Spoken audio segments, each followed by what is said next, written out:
Be embraced, all ye millions, with a kiss for all the world. Brothers, beyond the stars surely dwells a loving Father. Do you kneel before him, O millions? Do you feel the Creator's presence?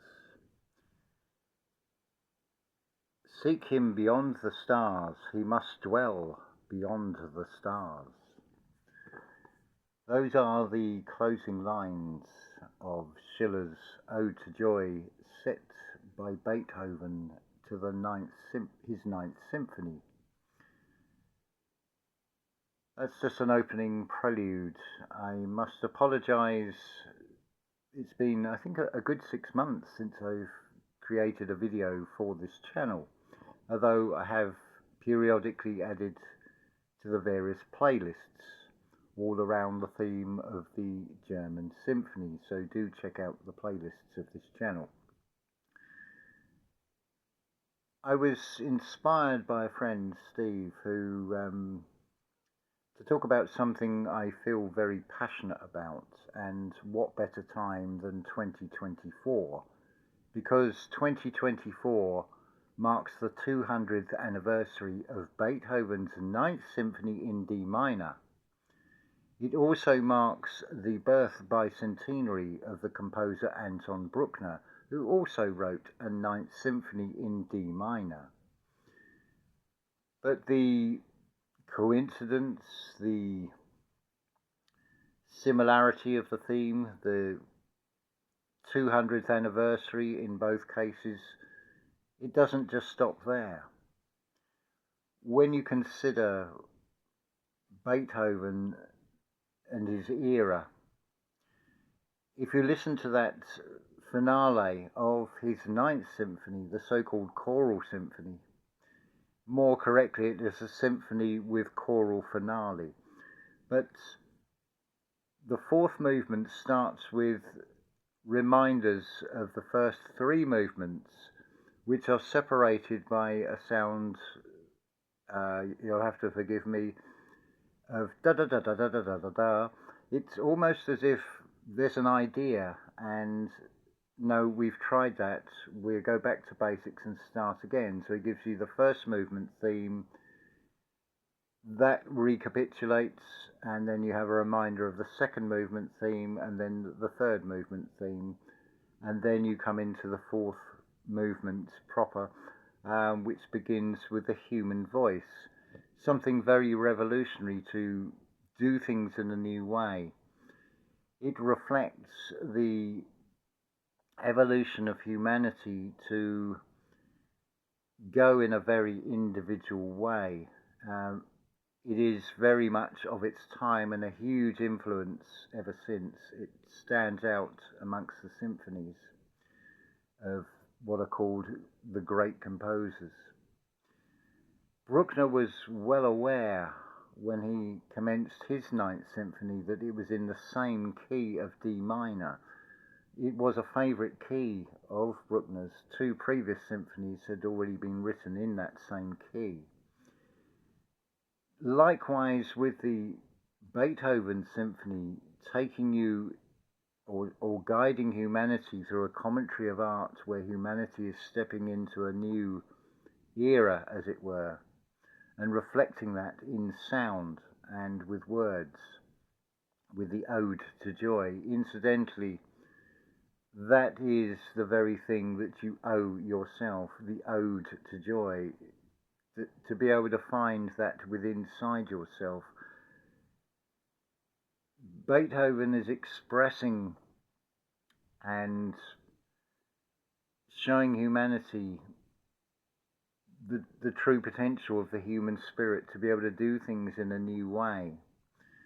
This is reflected in Bruckner's 9th Symphony, but Bruckner that is now going a step further. It is following on in the evolution of humanity. The first three movements historically have become known as Bruckner's Farewell to Life. It has this sort of unofficial nickname, but as one commentator said on one of the YouTube videos, had Bruckner ever intended to write a farewell to life, where you just quietly and passively accept your fate, he would have stopped and he would have composed no more after the first movement of the original version of the Eighth Symphony.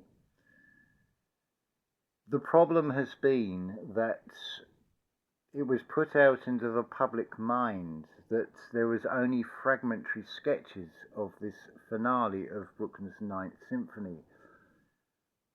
But the opposite is actually true. This is confirmed by the testimony of Bruckner's own doctor, Dr. Richard Heller, who actually turns out to be the only living being who's actually heard the finale of Bruckner's Ninth Symphony played by Bruckner himself on his piano. And the score was complete. This is confirmed by the late Nicholas Harnoncourt and reiterated by Sir Simon Rattle, principal conductor of the Berlin Philharmonic, who have recorded the entire Ninth Symphony. The dynamics and the emphasis on the center of that symphony and the balance of that symphony completely change by having that 4 complete movements. It is called a realization because that symphony is reflecting this spiritual evolution of humanity that is taking place as we speak. Something that is growing more and more each day, and it's a fascinating story with what happened to that score.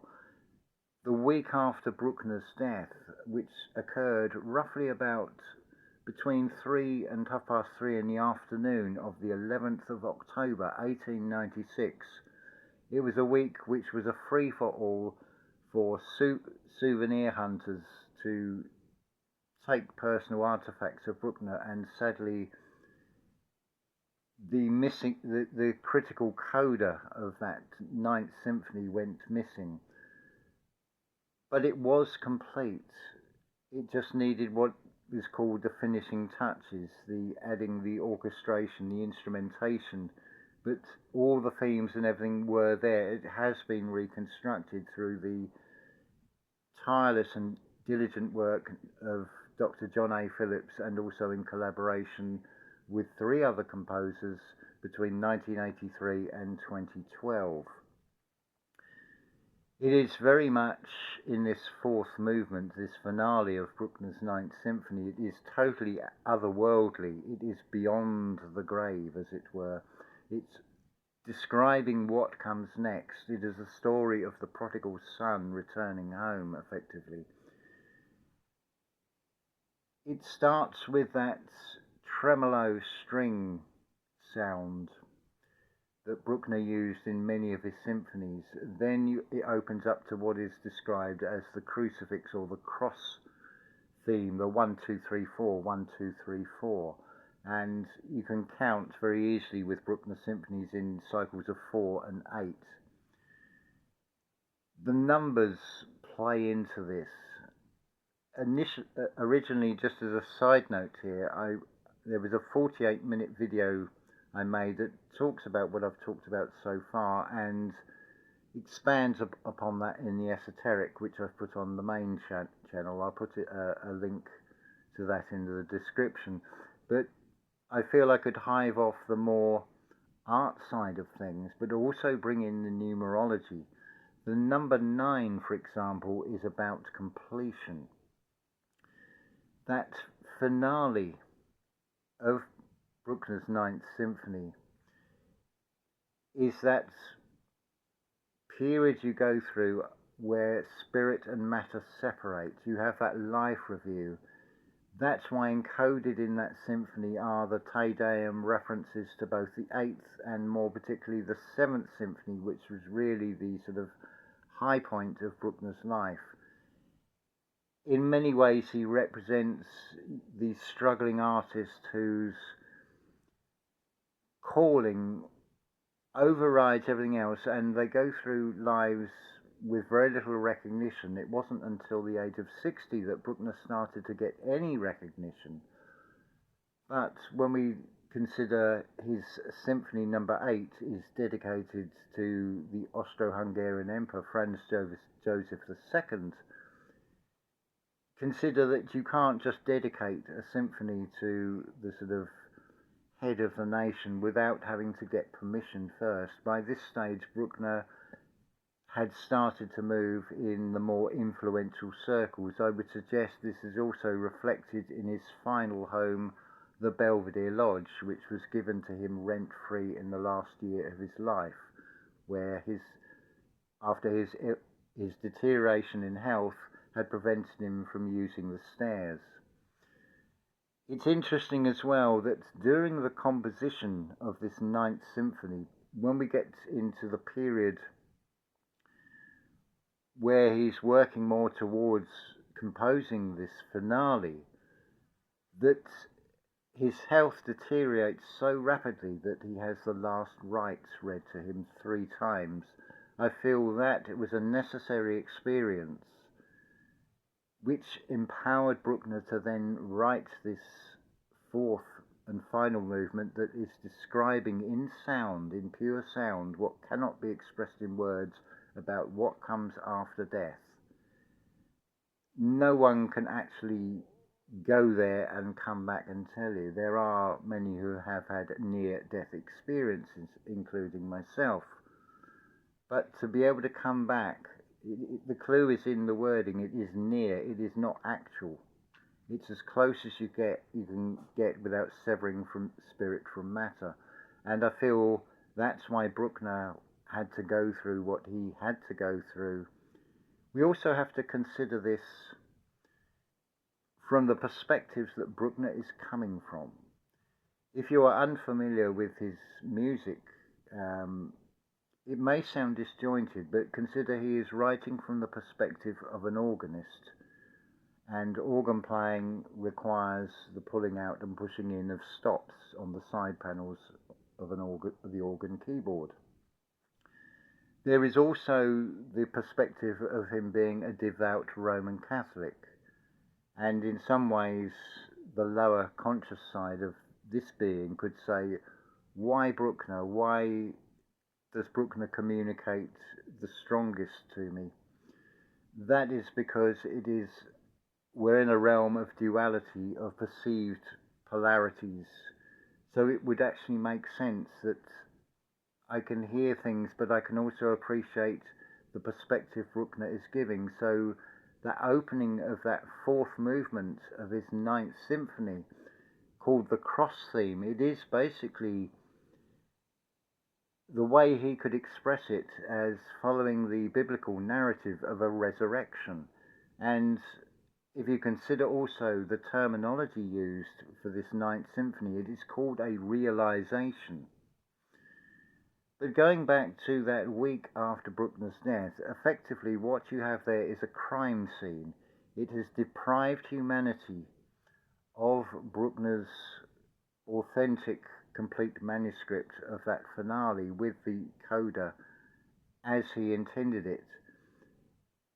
It is as close as can be got without those missing folios, which the late Nicholas Harnoncourt did put out an appeal in a video saying somebody somewhere must have them in their private collection, and appealed for them to bring them forward to close this matter once and for all. That is not to negate from the marvellous work that Dr. John A.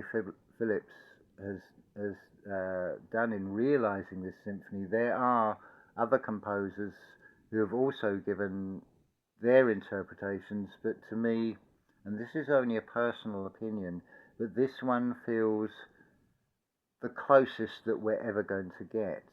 But I feel it wasn't just souvenir hunters. When we look at the situation where Bruckner was living, who owns the property? And obviously, ultimately, that would have been sanctioned by the Emperor of Austria at the time.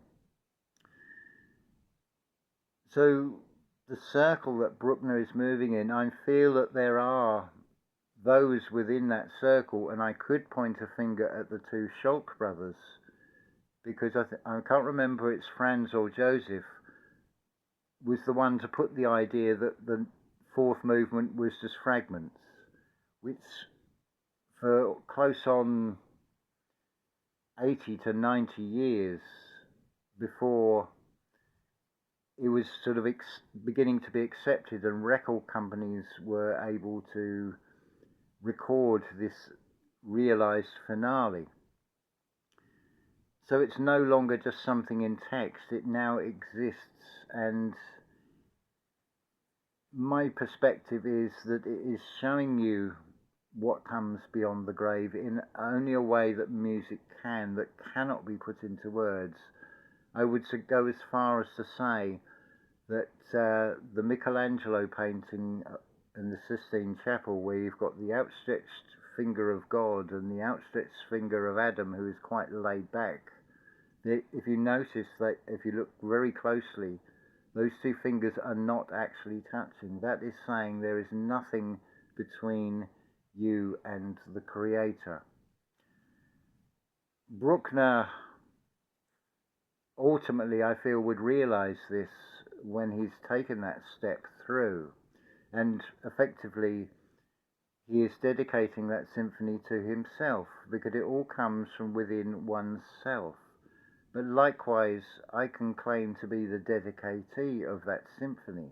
In linear time, that would make no sense, but if I realize who I am, notice you have the word realize, realization, because the music is about hearing it and feeling it internally.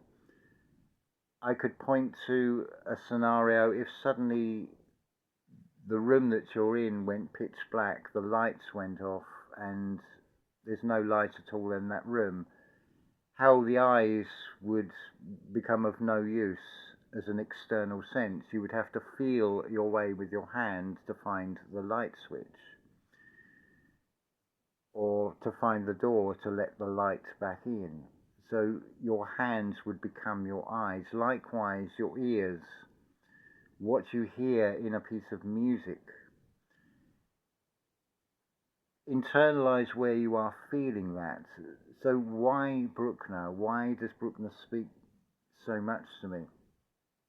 As much as anything else, if we go with the numerology, Bruckner passed on the 11th of October 1896. This physical being came into existence 70 years later, less 143 or 144 days. The ascribed catalogue number to the fragmentary pieces of this 9th Symphony finale were given the number 143 in the WAB catalogue of Bruckner's complete output. But now it's incorporated into its proper place as WAB 109. It's a 9 because it is a completion. The 7 is associated with a divine completion. I find there's no coincidence in those numbers. There's no coincidence in the day count between the arrival of this being and the departure of Anton Bruckner, less 143 or 144 days. Excuse me. Just stop for a sip of coffee. So going back to the Beethoven Symphony, it emerges in a period within Central Europe, which I've asserted before, that what was emerging, particularly with the unification, the coming together of the German states, which really and would have included all the Germanic-speaking world, so that would have been Austria as well and other German-speaking regions. This central power, as it became known, the central powers as they became known, or the centre of Europe, was beginning to see an unflowering that effectively started with Johann Sebastian Bach and George Frederick Handel, and then is carried forward by names such as Mozart, Haydn, or both Michael and Joseph Haydn. the three sons of J.S. Bach, Carl Philipp Emanuel, Johann Christian, and Wilhelm Friedemann Bach, Carl Maria von Weber. There was this blossoming. That's just in music. Don't forget, add to that you've got Schiller and Goethe, and right at the very end of this golden age that was coming out of the Germanic-speaking world, of course, Rudolf Steiner. I've put the link in the description. You can find the Steiner playlist on this channel, and in some ways the pinnacle of this was Richard Wagner. Beethoven provides the blueprint for the symphony, which Bruckner then models his 9th very much on Beethoven's Eroica Symphony, because it's of the heroic age. Now we've moved to the very end of the 19th century. You've also got the influence of Wagner and the new possibilities with harmonics, which is incorporated within Bruckner. Bruckner effectively collapses time and space, because some of his music does sound very medieval, and yet it also looks forward into the future, all in a moment. And that was really, the precedent was set by Beethoven, and before that you could say with C.P.E. Bach. You have this flowering of arts. Now arts are a commentary on the high point or the low point or the intermediate points of an entire culture. And in some ways you could say that that 9th Symphony was a farewell to life. It's quite chilling when you're listening to Rudolf Steiner lectures that were when he's speaking in, say, the year 1915, where people he knew had gone off to battle never to return. And there definitely was a decline politically and from religious manipulation in that part of the world. And I feel that that is reflected in the way the art took a comparative nosedive ever since. There is no Beethoven's of today, for example, and no Mozart's of today. Mozart perhaps being the most Christ-like of the great composers, you could say. Very similar in the ages, Mozart being 35 years old when he died, the Jesus Christ character in that story was 33. Remember that they are all stories. Everything is a story. Even the symphonies and what they portray is just a story. But they are stories to feel inside oneself. And to me, two of the greatest high points would be both Beethoven and Bruckner's 9th Symphonies, both in the same key.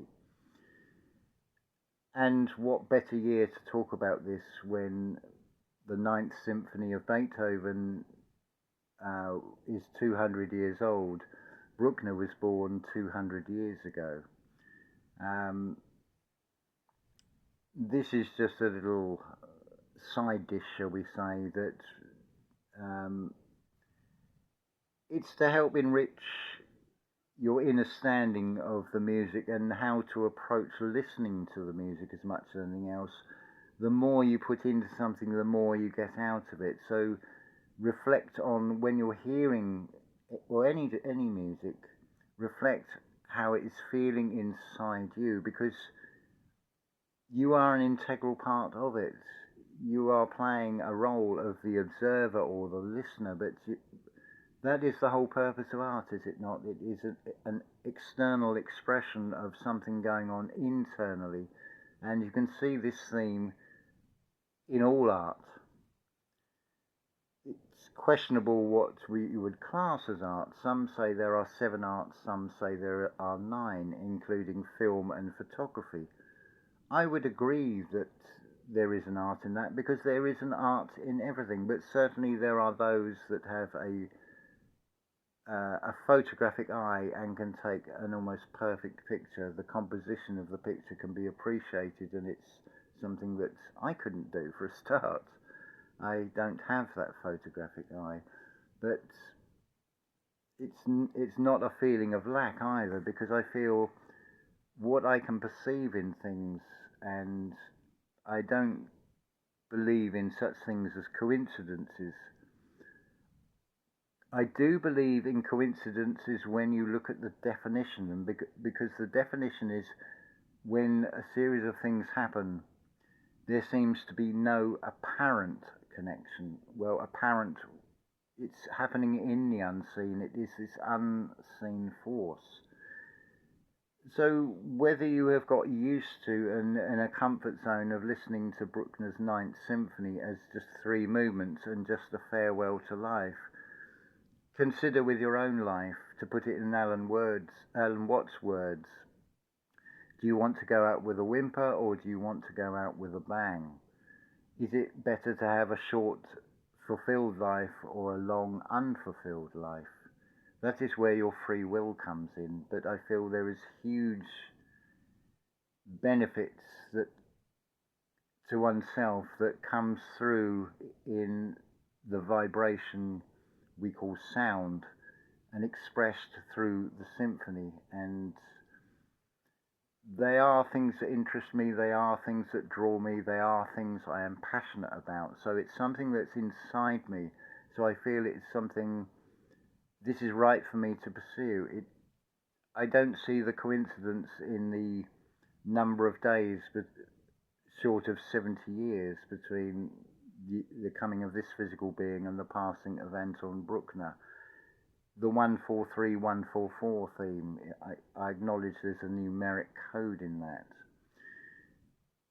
One of the reasons I didn't put the same video on both channels was because I have this realization there are many I can talk to with a greater understanding of music, from the technical side especially, but they may not have as great an understanding as I do of the metaphysical or the esoteric.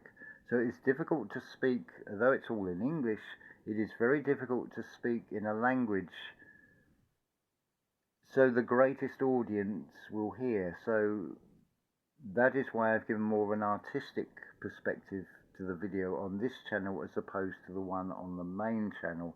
But it is difficult to separate the different aspects of this, and what I feel that art in general is there for, which is to guide the human spirit. It is a commentary of the moment that is captured in oils on a canvas or ink on a manuscript, whether it be poetry or a play, a drama, a music drama like the Ring der Nibelungen by Richard Wagner, for example, or the sheer technical brilliance of the keyboard playing of Franz Liszt, or the daring of C.P. Bach. The music is absolutely thrilling.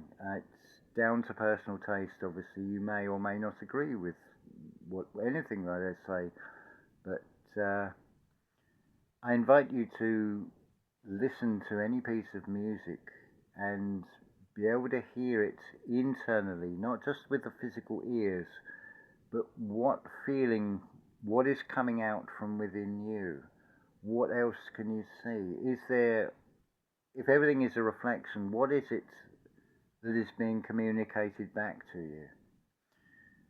I feel it is the most beautiful message that is coming through in this Bruckner's 9th Symphony and its predecessors, the Beethoven's 9th Symphony. It is all an ongoing commentary of an ongoing story in this evolution of the human spirit, and the realization that the human spirit is not something separate from the Great Spirit, but is an integral part that is whole within one and yet is also external. It is everywhere and yet it is nowhere at the same time. I hope this has been interesting, and once again I apologize for the absence of any new video on this channel for a while, and while I think of it, a big warm welcome to the new subscribers that have joined this channel. I hope you will find things of interest. But above all else, appreciate the music, enjoy it in the moment, and reflect on what emotions, what feelings are coming up for you. It's a beautiful discovery and very much something that can't be put into words, or at least not adequately. So love to you all, and I hope you have enjoyed this.